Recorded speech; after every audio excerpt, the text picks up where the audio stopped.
Good morning student. ठीक है, आज हम लोग स्टार्ट करें आगे का रे ऑप्टिक्स का अगला टॉपिक, और ये है ऑप्टिकल इंस्ट्रूमेंट। ठीक है, ऑप्टिकल इंस्ट्रूमेंट से अब हम लोग स्टार्ट कर रहे हैं। ऑप्टिकल इंस्ट्रूमेंट में 3 टॉपिक हैं, बेसिक 3 टॉपिक हैं। चौथा टॉपिक तो बहुत छोटा सा है, लेकिन इन 3 टॉपिक को पढ़ने से पहले हमको याद करना पड़ेगा कि हम लोगों ने क्लास 10th में पढ़ा था विजुअल एंगल, या हम लोगों ने पढ़ा था लीस्ट डिस्टिंक्ट विजन। याद करो, आप लोगों ने पढ़ा था लीस्ट डिस्टिंक्ट विजन, यानी आई का लीस्ट डिस्टिंक्ट विजन कितना होता है, that is 25 centimetre, D is equal to 25 centimetre पढ़ते थे। चलिए, अब आज हम लोग उसी को लेकर थोड़ा सा और आगे चलते हैं। जरा ये देखो कि जो अगर आई का लेंस ये है, सपोज करो आई लेंस ये है, सपोज करो ये आई का लेंस है, ठीक है, और ये रेटिना है मेरा। मेरी बात समझ आ गई? मैंने क्या कहा, मेरे पास आई का ये लेंस है और ये रेटिना है और ये प्रिंसिपल एक्सिस है। मेरी बात समझ आ गई? अब मान लो अगर ऑब्जेक्ट को यहां रखा है तो उसका इमेज हमारे आई के ऊपर, रेटिना के ऊपर ये बनता है, हमको इमेज ये दिखाई दे रहा है। लेकिन सवाल ये उठता है कि अगर सर ये ऑब्जेक्ट दूर चला जाता है तो हमें छोटा क्यों दिखता है?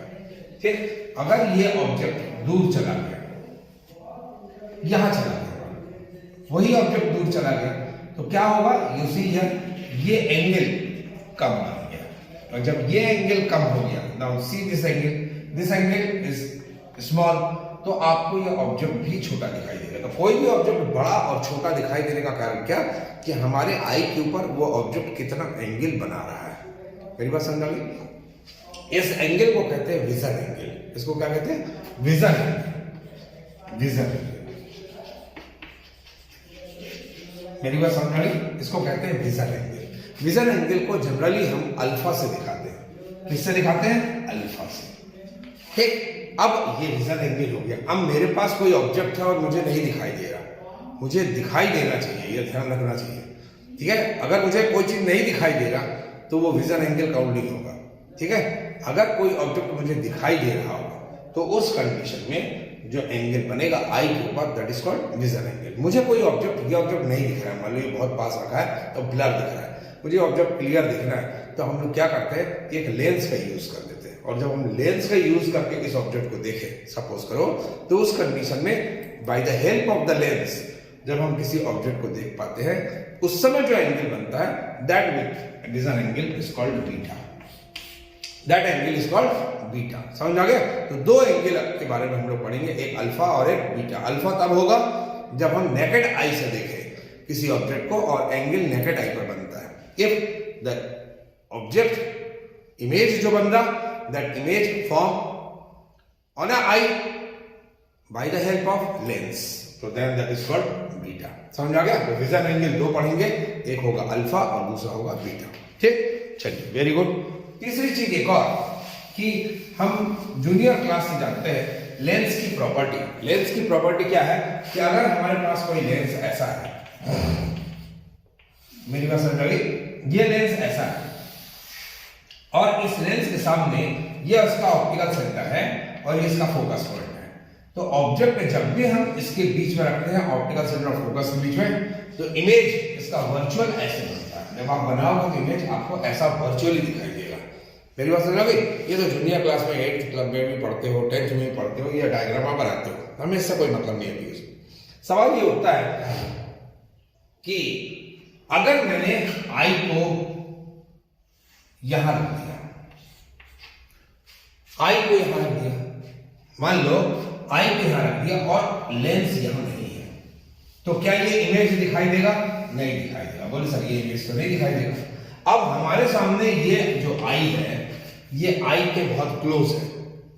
ठीक है, अब हमको ये ऑब्जेक्ट नहीं दिखाई दे रहा, मुझे ये ऑब्जेक्ट नहीं दिखाई दे रहा, तो मैंने एक हेल्प ले ली लेंस की, और लेंस को इसके आंख के यहां पे लगाया, और लगाने के बाद ये देखा कि ये इसके ऑप्टिकल सेंटर और फोकस के बीच में आ गया ऑब्जेक्ट, तो इमेज हमको यहां दिखाई देने लगा। अब मुझे ये दिखाई देने लगा, तो जब आई से कोई चीज दिखाई देना स्टार्ट कर दी, पहले नहीं दिख रहा था, अचानक दिखाई देना स्टार्ट कर दे, that means that is called least distinct vision. ये होगा लीस्ट डिस्टिंक्ट विजन। समझ आ गया? ये इस लेंस के लिए होगा V माइनस अपोजिट डायरेक्शन है ना, तो माइनस I के लिए ये होगा लीस्ट डिस्ट्रीब्यूशन यानी माइनस T। मेरी बात समझ आ गई? अब सवाल उठता है कि सर ये एंगल जो बन रहा है यहाँ पर, मान लो ये ऐसा गया, ये इसका फोकस पॉइंट, ये इसका फोकस पॉइंट, लाइट रे ऐसे ट्रेवल किया, दूसरा लाइट रे ऐसे गया, और हमारा इमेज जो फाइनल बना वो सपोज करो ये बना। Let this image is for you like this, यहां इमेज बन रहा है, तो इस कंडीशन में इस लेंस के मदद से जो एंगल बना दैट इज कॉल्ड बीटा। ये तो बीटा आ गया। मेरी बात समझ आ गई? चल बहुत अच्छी बात है। ये इमेज बनाया लेंस के प्रेजेंस में, आंख के ऊपर जो एंगल बनाया दैट इज कॉल्ड बीटा। समझ में आया? लेकिन इस लेंस को अगर अलग कर दे, अगर इस लेंस को अलग कर दे तो क्या ये इमेज बनेगा? नहीं बनेगा। उस कंडीशन में क्या ये ऑब्जेक्ट दिखाई देगा? नहीं दिखाई देगा। तो मुझे ऑब्जेक्ट को देखना है, तो क्या करें? इस ऑब्जेक्ट को उठाकर इस आई के डी डिस्टेंस के ऊपर रख दो।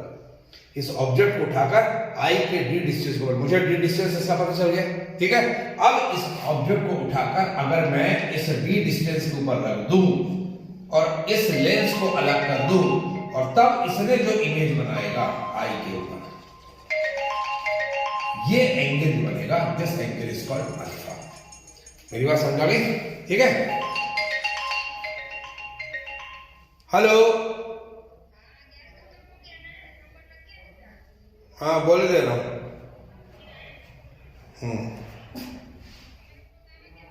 हाँ ठीक है। तो ये एंगल जो आपके बना वो उसको कहेंगे अल्फा। समझ आ गया? इसको अच्छे से समझ आया।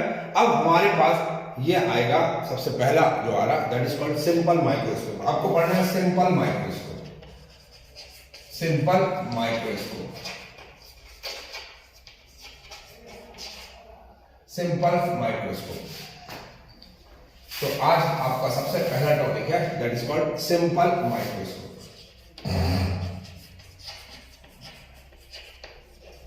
Simple microscope. चलिए ये डायग्राम फटाफट बनाइए, तब तक एक कॉल मैं मार दूं। मेरे यहाँ गैस सिलेंडर खत्म हो गया, ठीक है ना, तो कॉल मार लिया जाए।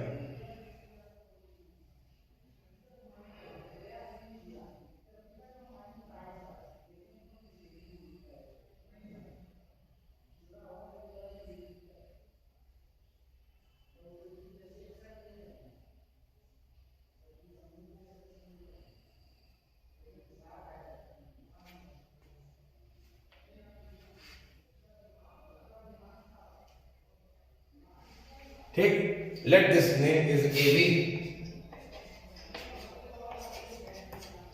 हाँ अरे गैस चाहिए तुरंत। कितनी देर?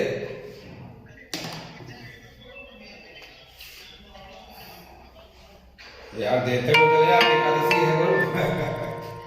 हाँ चल ठीक है।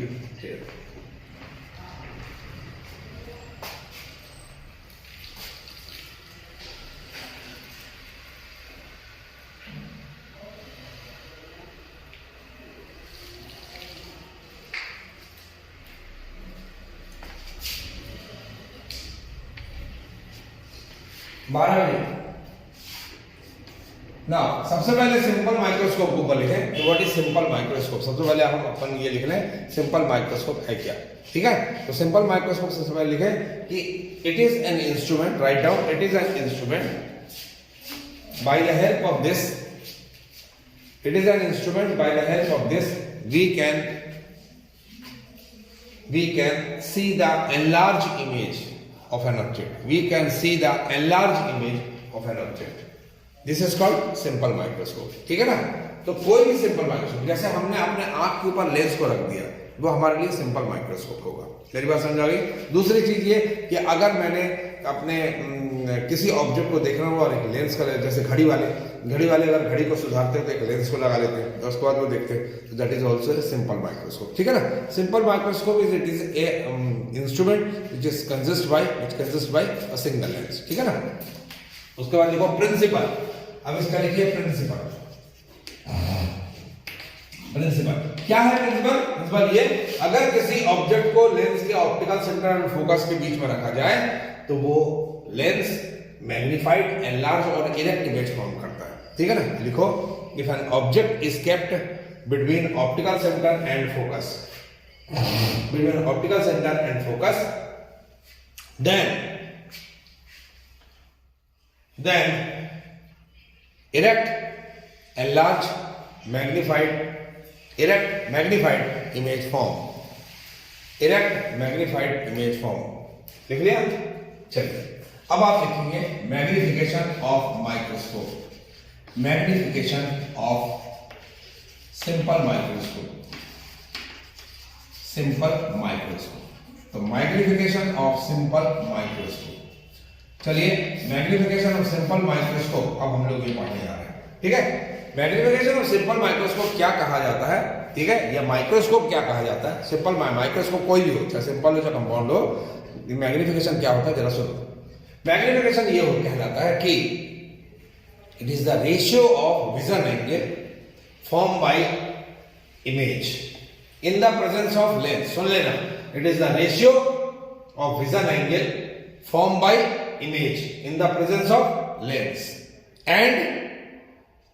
and the vision angle formed by object in the absence of lens when object is kept at least distant vision। ध्यान रखना, अगर कोई लेंस है, इस लेंस ने इमेज को बनाया यहां पर, ऑब्जेक्ट यहां रखा है, तो इसने इमेज बनाया ये, इसने एंगल बनाया बीटा, ठीक। अब ऑब्जेक्ट ये है, इस ऑब्जेक्ट ने अल्फा बनाएगा ऐसा नहीं, इस लेंस को अलग कर दो, एब्सेंट हो गया लेंस, उस कंडीशन में यहां आई रखी है, ये आई, ये ऑब्जेक्ट इमेज एंगल बनाया आई के ऊपर, वो नहीं चलेगा। ऑब्जेक्ट को कहां रखना है, लीस्ट डिस्टेंस विजन पर। ऑब्जेक्ट को जब आप डिस्टेंस विजन के ऊपर रख दो तो उस कंडीशन में ये तब एंगल बनाएगा, that angle is called alpha. समझ में आ गया? तो लिखो, it is a ratio between vision angle form by image, vision angle form by image, bracket में लिखो beta, in the presence of lens, vision angle form by image beta in the presence of lens to the vision angle form by object, to the vision angle formed by object alpha in the absence of lens, in the absence of lens when object is kept at least distant vision। ये बहुत जरूरी है, when object is kept at least distant vision। तो तब आपके पास लिखोगे m is equal to beta upon alpha. ये block कर लीजिए, दिखता आगे सामने। चलिए अब जरा देखो, बहुत सिंपल है, इसका एक्सप्रेशन बहुत सिंपल है। एक्सप्रेशन देखिए, तो चलिए expression of magnification, expression of magnification. Now you see here, हमको ये मालूम है, जरा देखना, m is equal to beta upon alpha. This angle is very small, let angles are very small, let angles are very small, ठीक है, angles are very small. तो beta approximately equal to हो गया 10 beta, approximately equal to 10 beta, और alpha approximately equal to लिखेंगे 10 alpha, ठीक है। तो m इज इक्वल टू, मैंने क्या लिखा, 10 बीटा अपॉन 10 अल्फा। कितना समझ आ गया? चलिए भाई, 10 बीटा अपॉन 10 अल्फा। जरा 10 बीटा देखने कहां है, 10 बीटा इस ट्रायंगल में ABO, ओके। तो इन दैट ट्रायंगल ABO हम जरा 10 बीटा यूज करें, तो you see here this is 10 beta, okay. ये थोड़ा सा कट रहा है, मैं इसको यहां कर दिया जिससे आपको दिखाई दे। चलिए मैं राइट टाइम पे देख लिया, आपको m इज इक्वल टू इतना आया, ठीक है। चलिए अब मेरे पास ये okay, now this m is equal to 10 beta upon 10 alpha, ये हमारे पास हो गया। अब 10 बीटा आप देखें, तो m is equal to 10 beta, 10 beta perpendicular upon base, this is AB upon OB whole upon 10 alpha. 10 alpha क्या होगा, CB dash upon OB dash. Now you see here CB dash upon OB dash. इतना समझ आ गया, ठीक है। अब जरा यहां देखो, ये CB डैश इक्वल है किसके, AB के, and CB dash equal AB। तो आपने क्या लिखा, m is equal to AB upon OB whole upon A B upon O B dash. ठीक है, तो मैं इसको कैंसिल कर दूं तो ये आपके पास क्या आ गया, m is equal to O B dash upon O B. इतना आ गया, m is equal to O B dash upon O B. तो अब जरा गौर से देखो, यहाँ पे ओ बी डैश है क्या और ओ बी क्या है, o से b तक का डिस्टेंस ऑब्जेक्ट है, तो it is taken minus u। o से लेकर b तक का डिस्टेंस लेंस के लिए हो जाएगा minus b, but i present है तो ये हो जाएगा क्या, माइनस d। तो m इज इक्वल टू आपके पास हो गया minus d upon minus u, यानी m is equal to d upon u। So this is the first formula magnification का आया सिंपल माइक्रोस्कोप में, m इज इक्वल टू क्या आया, d अपॉन u। आपको समझ में आ गया इतना? ठीक है, चलिए इतना समझ में आ गया, वेरी गुड। अब जरा इसको देखें यहां से, केस नंबर 1 और केस नंबर 2। तो केस नंबर 1 कर रहे हैं, केस नंबर 1 दो केस हर बार आपको करने पड़ेंगे। दो केस कैसा, पहला जब इमेज फॉर्म होता है लीस्ट डिस्टेंस विजन पर तो लेंस फॉर्मूले से हमको निकालना है। तो when image form at distance d, when image form at d least distance vision, अगर इमेज फॉर्म होता है d पर तो क्या होगा, बाय लेंस फॉर्मूला, तो हमने लिख दिया बाय लेंस फॉर्मूला। ठीक है, लेंस फॉर्मूला यूज करें। लेंस फॉर्मूला का क्या होता है, 1 upon f is equal to 1 upon v minus 1 upon u, ये लेंस फॉर्मूला होता है। ठीक है ना, so 1 upon f is equal to 1 upon v, this is minus v, that can be written as minus d minus 1 upon u, तो this is minus u, तो minus u क्या हो गया, प्लस u। इतना आगे समझे। अब जरा देखो यहाँ d अपॉन u है, मुझे d अपॉन u लाना तो क्या करना पड़ेगा, मल्टीप्लाई में d।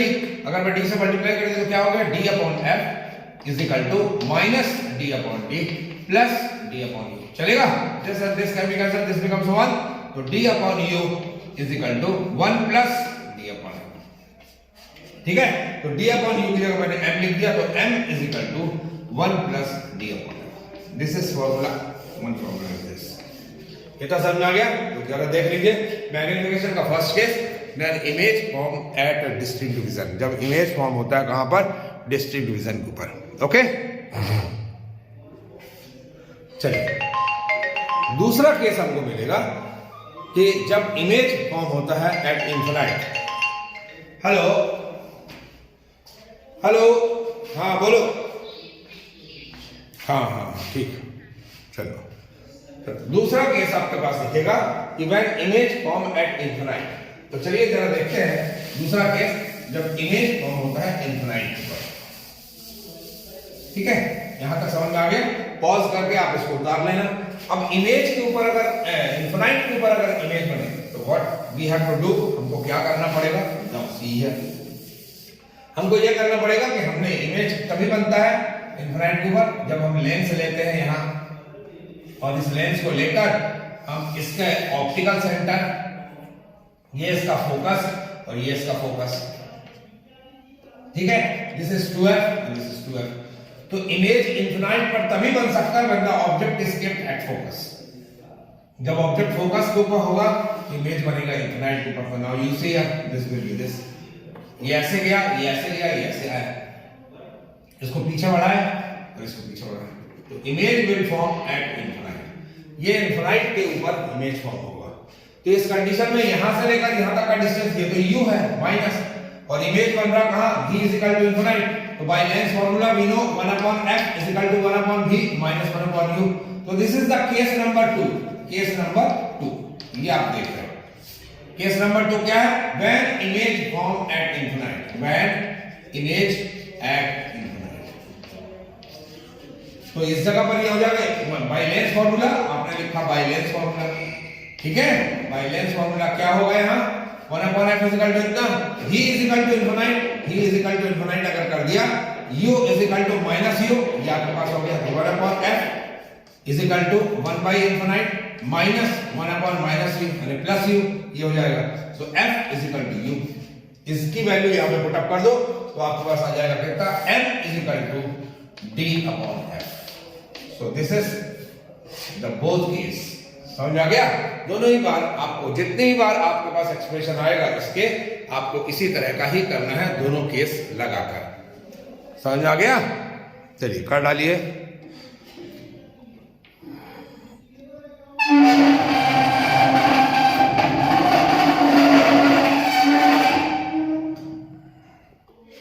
यस, अब थोड़ा सा सही हो गया, मैं इसको दूर कर दिया जिससे कि आपको दिखाई दे। ठीक, ये दिख नहीं रहा था। तो चलिए, ये हो गया आपके पास पहला वाला, ये हो गया सिंपल माइक्रोस्कोप। ठीक, अब सवाल उठता है कि सर अगला टॉपिक जो है वो है compound microscope.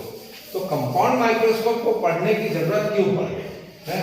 Why we have to study compound microscope? Question ये जनरेट हुआ कि सर सिंपल माइक्रोस्कोप अच्छा खासा था, हमको वो बड़ा दिखाई दे रहा था, लेकिन ये याद रखो कि n is equal to D/F, last आपने पढ़ा था। मैग्निफिकेशन बड़ा करने के लिए फोकल लेंथ को रिड्यूस करना पड़ेगा, ये हमको मालूम है। अब कॉन्वेक्स लेंस मेरा ये है, अब इस कॉन्वेक्स लेंस में आपने ऑब्जेक्ट को यहां रखा, let this focus point is यहां, सपोज इसका फोकस पॉइंट यहां से यहां तक 6 सेंटीमीटर है, आपने इसको यहां ऑब्जेक्ट को रख दिया। ठीक है, ऑब्जेक्ट यहां रख दिया। अब आप इसको रिड्यूस कर दीजिए, इसकी रिड्यूस कर दीजिए, लेट इसका रिड्यूस करके आपने 5 सेंटीमीटर कर दिया, अभी भी एक अंदर है। ठीक है, चलो बड़ा दिखाई दिया, अब इसको और कम कर दिया, ये तो बाहर हो गया, आप ऑब्जेक्ट और पास आ गए। अगर आप फोकल लेंथ को कम करते जाओगे तो एक कंडीशन ऐसी आएगी कि आपको बड़ा तो दिखाई देगा, but that becomes a blur। ठीक है, तो फोकल लेंथ को किसी भी लेंस के लिए एक लिमिट तक कम कर सकते हैं, उससे ज्यादा नहीं कम कर सकते। समझ में आ गया? तो इसलिए हमको कंपाउंड माइक्रोस्कोप बनाना पड़ा। कंपाउंड माइक्रोस्कोप क्या है? कंपाउंड यानी समझ में आ रहा डबल। आपके पास लैब में ऐसा होता है ट्यूब, एक लेंस ऐसा होता है, ठीक है, इस तरह का ऐसा रहता है, और ऐसा आपने देखा है, ठीक है, माइक्रोस्कोप ये ऐसा कहीं कुछ रहता है। बायो वाले अपने प्रैक्टिकल लैब में करते हैं इस तरह का, ये माइक्रोस्कोप लगा रहता है। यहाँ पे हम आंख लगाते हैं और आंख लगा के यहाँ पे जो स्लाइड लगा रहता है उस स्लाइड को आप देखते हो। ठीक है, तो ये ऑब्जेक्ट को चूंकि आप देखते हो तो यहाँ पर ये जो लेंस लगा रहता है, ये लेंस पहला लेंस, इस लेंस को कहा जाता है ऑब्जेक्टिव लेंस। ठीक है, और दूसरा इसमें आंख लगी रहती है तो इसलिए इसको कहा जाता है आई लेंस। मेरी बात समझ आ गई? It consist by to lens, objective lens and eye lens, पहली चीज। दूसरी चीज, इस ऑब्जेक्टिव लेंस बहुत छोटा होता है, तो इस ऑब्जेक्टिव लेंस छोटा दिख रहा है आपको, that means its aperture is small and focal length is also small. तो focal length and aperture, aperture यानी दरवाजा जहां से लाइट एंटर करता है, तो एपर्चर एंड फोकल लेंथ दोनों बहुत कम होते हैं, मिनिमम होते हैं। ठीक है ना, और इसका थोड़ा सा बड़ा होता है, मतलब इस aperture and focal length is little bit larger than the objective lens. समझ में आ गया? It consist it connected at the two end of a tube, दो ट्यूब के एंड पर कनेक्ट रहता है, मतलब एक पतला ट्यूब रहता है, there is one narrow tube, ठीक है, and there is one big tube, बड़ा ट्यूब रहता है, बड़े ट्यूब के एक एंड पर एक रहता है लेंस, और एक दूसरा लेंस छोटे ट्यूब के एंड पर रहता है। समझ में आ गया? The inner tube can slide inside a bigger tube, inner tube बड़े ट्यूब के अंदर स्लाइड कर सकता है। मेरी बात समझ आ गई? तो लिखो compound microscope, it is a microscope through which very minute and teeny particles which cannot be seen through naked eye,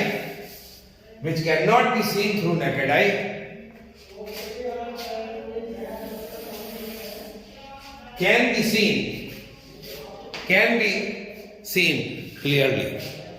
seen clearly। ठीक है, अब लिखो ये है compound microscope. What you are studying, that is compound microscope. Compound microscope,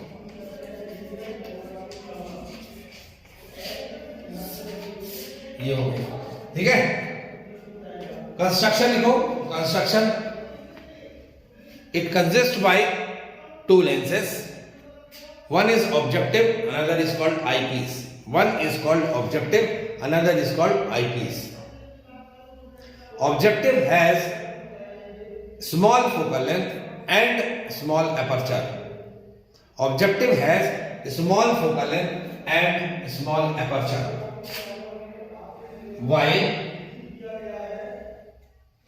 while eye lens has large focal length and large aperture। and while eyepiece has large focal length and large aperture. Large aperture.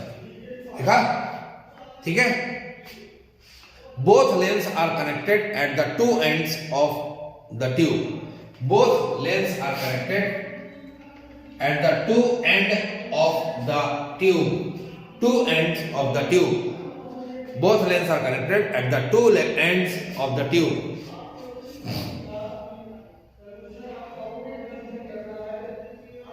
देख लिया? One narrow tube can easily slide inside. One narrow tube can easily slide inside a bigger tube. Inside a bigger tube. Okay? चलिए अब जरा इसका diagram देखो। Diagram क्या बोलता है जरा ये देखना। ये ऑब्जेक्टिव लेंस है। इस ऑब्जेक्टिव लेंस का मैंने नाम दे दिया O, इसका सेंट्रल पॉइंट देखो ये ऑब्जेक्टिव लेंस दिया। इसकी फोकल लेंथ कम है तो यू सी यार यहाँ इसका फोकस हो गया, ये इसका फोकस हो गया। किसी को कोई प्रॉब्लम नहीं ना? इसका फोकल लेंथ कम है, इसका फोकस पॉइंट मैंने यहां रख दिया। इसका फोकस पॉइंट को मैंने FO से दिखाया। तो let I have drawn FO, ठीक है ना? अब यहां पर मैंने एक ऑब्जेक्ट को रखा, this is very small object. ये ऑब्जेक्ट को रखा। अब ऑब्जेक्ट को रखा तो इसने इमेज कहां बनाएगा? You see here. पहला लाइट रे ऐसे जाएगा और कहां से क्रॉस होगा? फोकस से। तो हम जूनियर क्लास में पढ़ चुके हैं, ये गया। दूसरा लाइट रे कहां से जाएगा? ऑप्टिकल सेंटर से। तो ऑप्टिकल सेंटर से गया सर, ये ऐसे गया, ये ऐसे गया और इमेज यहां कहीं बना है। ओके, इमेज इससे बना दिया। तो नाउ यू सी हियर, ये इसके लिए ऑब्जेक्ट का काम किया UO। ये तो हो गया माइनस, इतना समझ आ गया? इसके लिए ये इमेज का काम किया तो ये हो जाएगा यहां से लेकर यहां तक VO। इतना चलेगा, समझ में आ गया? मेरी बात समझ आ गई? इतना V हो गया, ठीक है ना? इसने इमेज को यहां फॉर्म कर दिया। इस इमेज का नाम मैंने लिख दिया A' और B'। इतना तो बहुत इजी है, ये समझ में आ गया, ठीक? अभी सिंपल माइक्रोस्कोप आप पढ़ रहे थे। सिंपल माइक्रोस्कोप में था कि अगर किसी लेंस के ऑप्टिकल सेंटर और फोकस के बीच में ऑब्जेक्ट को रख दिया जाए तो उसका वर्चुअल इमेज ऐसे बनता है। तो अगर ये सीधा ऑब्जेक्ट है तो सीधा बना, अगर उल्टा हो तो उल्टा बनता। मतलब अगर ये ऐसा रहता तो इमेज यहां बनता। बनता कि नहीं बनता? ऑप्टिकल सेंटर फोकस में। तो यही प्रिंसिपल यूज हुआ वहां पर आईपीस के साथ। आईपीस को, ये आईपीस को आप ऐसे रखें। आईपीस का लेंस थोड़ा सा बड़ा, ये आईपीस है, ये ऐसा लिया, ठीक है? और इस आईपीस को ऑप्टिकल सेंटर और फोकस पॉइंट, आईपीस का ऑप्टिकल सेंटर आईपीस है तो मैंने इसका नाम E दे दिया। सेंटर पॉइंट मैंने E दे दिया। मेरी बात समझ आ गई? अब इसका जो है ये लाइट रे गया ऐसे, ठीक? अब ये क्या करेगा? इसका ऑप्टिकल सेंटर और फोकस, ये देखो ये इसका फोकस पॉइंट है FE, ये इसका फोकस पॉइंट है ये इसका फोकस पॉइंट हो गया FE, ये आपके पास आया। तो लाइट रे यहां से पैरेलल गया और ये ऐसे टर्न हुआ, फोकस से जाएगा। Second light ray will pass through its optical centre, यहां से चला गया। Both will never be meet and it will form like bigger image here. तो इसने ये बिगर इमेज यहां फॉर्म किया, ये बड़ा इमेज फॉर्म किया यहां पर, समझ में आ गया? और ये इमेज ऐसा आ गया, ऐसा है इमेज। तो अब जरा देखो इस आईपीस के लिए ये A' B' जो इसका इमेज था, जो इसका इमेज था आईपीस के लिए, ये ऑब्जेक्ट का काम किया। तो ऑब्जेक्ट का काम किया तो साहब यहां से लेकर यहां तक, इसके लिए तो हो गया -UE हो गया, और इसके लिए यहां से यहां तक हो गया। फाइनल इमेज जो बनाया वो हो गया ये हो गया -B। इतना समझ में आ गया? अब ये हो गया मेरे पास A', B'। देखो अभी भी मैंने आंख नहीं लगाया, अभी तो ये बना हुआ है। अब मैंने आंख लगाया, जो ही आईपीस के ऊपर आंख लगा दिया, यहां पर आई लगा दिया, यहां पे आई फिट कर दिया। व्हाट आई विल सी कि दिस डिस्टेंस मुझे दिखाई देने लगा एंड दैट विल बी क्या? -D, क्योंकि आई के लिए -D होता है। समझ आ गया? और आई बन गया तो उस कंडीशन पर ये जो एंगल बना, this angle is called beta, क्योंकि in the presence of lens image बना। समझ आ गया? मैग्निफिकेशन का डेफिनेशन यही बोलता है कि फाइनल इमेज आई के ऊपर लेंस के प्रेजेंस में जो एंगल बना है दैट इज कॉल्ड बीटा। तो ये बीटा हो गया। अब अल्फा चाहिए, तो अल्फा की कंडीशन जरा अल्फा देखो। मैग्निफिकेशन का डेफिनेशन में क्या लिखा था माइक्रोस्कोप पे? माइक्रोस्कोप में आपने लिखा था कि alpha is an angle formed by object well in the absence of lens, lens को एब्सेंट कर दो, तो मैं लेंस को एब्सेंट कर दिया तो मैंने ये लाइन बनाया ऐसे, यहां पे लेंस था, ये लेंस था, तो ये पॉइंट तो ई हो गया, यहां पे लेंस रहा, मैंने एब्सेंट कर दिया, आई मेरी लगी है, मैंने आई को ऐसे रखा, ठीक है ना। अब जरा ऑब्जेक्ट को उठा के डी डिस्टेंस को रखना है, लिखा when object is kept at D distance, तो इस ऑब्जेक्ट ए बी, ये ऑब्जेक्ट है, इस ऑब्जेक्ट को उठाकर मैं यहां रख दूं, यानी इस लाइन के ऊपर रख दूं, तो ऑब्जेक्ट को अगर मैं यहां रख दिया that is this A B, तो ये ए बी हो गया, इसने एंगल जो बनाया इस जगह पर, ये जो एंगल यहां पे बनेगा, this angle is called what, alpha. चला समझ में आ गया। तो कंपाउंड माइक्रोस्कोप में अल्फा आपको अलग बनता हुआ दिखेगा, समझ में आ गया।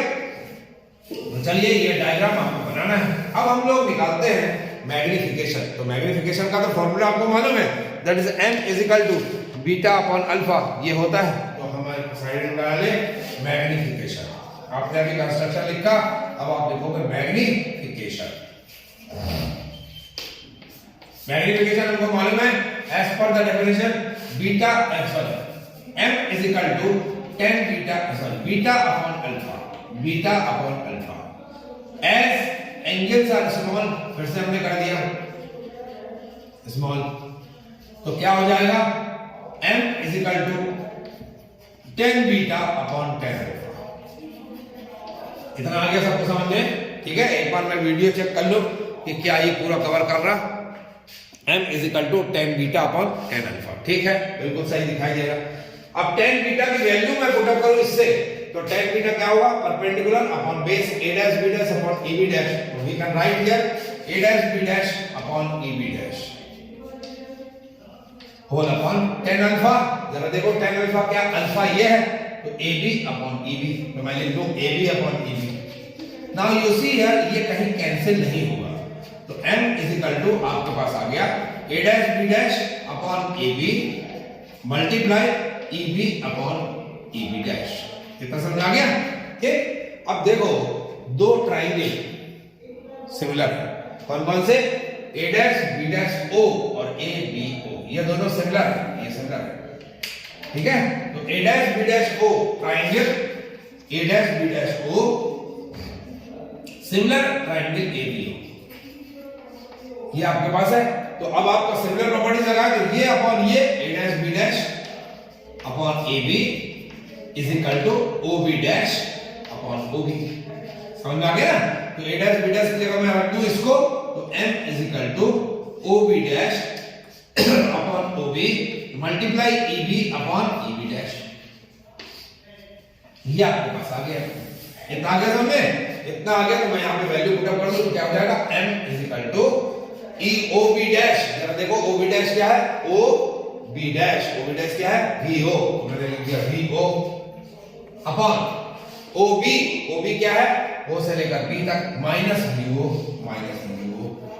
मल्टीप्लाई e b क्या है, यहां से यहां तक देखो माइनस d, ये हो जाएगा माइनस v नहीं लेंगे क्योंकि लेंस नहीं है, माइनस d आंख रखा है, और e b डैश ये है e b डैश ये है माइनस u, ठीक है ना। तो m इज इक्वल टू आपके पास आ गया minus v o upon v o into d upon u, ये आपको समझ आ गया। चलिए केस नंबर 1 करते हैं। केस नंबर 1 क्या था, व्हेन इमेज फॉर्म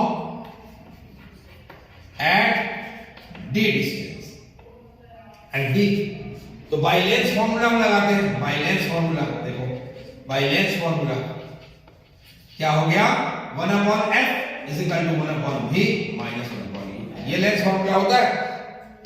पिछली बार तो एक ही लेंस था, अब यहाँ दो लेंस है। बोले सर हम कौन सा लेंस ले, लेंस वही लेना है जहां पे आंख लगी है, तो आंख तो लगी है आई पीस पर, तो मुझे ये लेंस लेना और इस लेंस का मैंने e दिया है, तो यहाँ पे होगा 1 अपॉन f e, ठीक है, is equal to 1 upon minus v को मैं क्या लिख सकता हूं, minus d minus 1 upon ue क्या होगा, प्लस, तो ये हो गया प्लस ue। इतना आ गया। अब जरा देखो यहाँ पे क्या आया, d अपॉन यू दिख रहा है, तो d से मल्टीप्लाई करते हैं तो यहाँ d से मल्टीप्लाई करते क्या होगा, d upon f e is equal to minus d upon d plus d upon u e. चलेगा, ये और ये कैंसिल आ गया क्या, 1 ये यहाँ चला गया, d upon u e is equal to 1 plus d upon f e. कितना आ गया, समझ आ गया, इतना आ गया तो मेरे पास क्या आ जाएगा, यहाँ पर यहाँ लिख दो तो d अपॉन यू ई यहाँ पे लिख दो तो m इज इक्वल टू आपके पास आ गया माइनस vo अपॉन यूओ, यूओ यहाँ आ गया ब्रैकेट में 1 plus d upon F. This is the magnification of compound microscope in case number 1। दोनों केस आपके ध्यान रखना। केस नंबर 2 क्या होगा, केस नंबर 2 है when image form at infinite. Infinite में इमेज फॉर्म हो तो इनफिनाइट में इमेज तभी फॉर्म होगा जब यू ऑब्जेक्ट कहां रखा हो, फोकस के ऊपर, तो ऑब्जेक्ट तो यही बनेगा, इमेज तो यही बनेगा, इसका इमेज तो यही बनेगा ना यार। लेंस को मैं खिसका दूं, लेंस को अगर खिसका दिया तो एफ ई कहां आ गया, इसके ऊपर, तो इमेज कहां बन जाएगा, इनफिनाइट के ऊपर, तो v is equal to infinite, ये हो गया। तो 1 upon f e is equal to 1 upon f is equal to 1 upon v minus 1 upon u। क्या हो जाएगा, 1 upon f e is equal to 1 upon infinite minus यहां है minus u e plus u e, तो यहां हो गया क्या, f e is equal to u e. ठीक है, इसकी वैल्यू को यहां पुट अप कर दो, कहां, इस जगह पर, तो m इज इक्वल टू आ गया minus vo upon यूओ into d upon f ई। समझ आ गया, दो केस तो हो गए। अब जरा ये देखो, इसमें एक और चीज आती है, length of the tube. Tube की लेंथ क्या है, मैंने क्या बोला, दोनों लेंस ट्यूब के कॉर्नर में लगे होते हैं, कॉर्नर में, एक लेंस यहां एक लेंस यहां, ये लेंस और ये लेंस के बीच का डिस्टेंस। तो केस नंबर 1 जब था, जब इमेज d डिस्टेंस पर बन रहा था, तो for case number 1 length of the tube, side डालो, length of the tube, length of tube,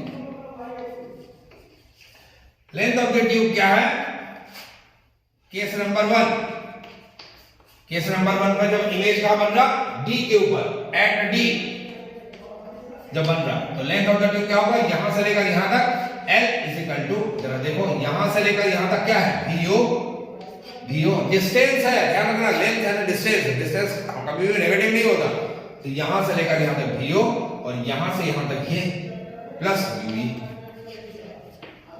ठीक है, और केस नंबर 2 एट इनफिनाइट पर लेंथ ऑफ द ट्यूब क्या होगा, L is equal to vo plus, ये तो सिंपल है, ue किसके इक्वल है, Fe के, ये हो जाएगा Fe। समझ आ गया, तो ये आप कर लीजिए। ठीक है, इसके बाद अगला वीडियो मैं आपको भेजता हूं, पहले आप इसको कर लीजिए, आज इसको कंप्लीट कर लेंगे। Thank you very much.